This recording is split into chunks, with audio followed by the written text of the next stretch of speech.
लोकांचा फायदा झालो लोकांना तुमचं काही घेणं नाही. आता समजा माझं शरीर अजून मजबूत थोडं बरं आहे, म्हणजे आता लागलंय धक्क्याला, पण बरं आहे, 3-3 हाणतंय अजून, म्हणून तुम्ही माझी तारीख घेता. उद्या 2-4 दात पडले तुम्हाला काही घेणं नाही. तुम्ही डायरेक्ट म्हणाल हवा जायला लागली ते उरफाटं बोलायला लागलं, संपला विषय. पावसाळा संपला का खेकडं निघत नाहीत. भुईमुगाच्या शेंगात दाना आहे तर त्याचा मुक्काम पोत्यात आहे, दाना निघून गेला का त्याचा मुक्काम बंबात आहे. लोकांकडं तुम्हाला फक्त यूज अँड थ्रू वापर आहे.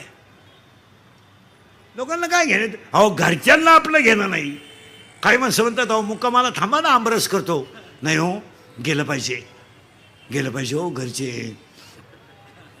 घरचे वाट पाहत. एक वाक्य सांगा, तुम्ही 8 दिवस लोकांना दिसू नका, लोक डायरेक्ट इसरत आहेत. तुम्ही वाटलं तर प्रयोग करून पहा, पप्प्याची आई बी एक 8 दिवस तू जाऊन पाय, त्याला काय वाटत नाही.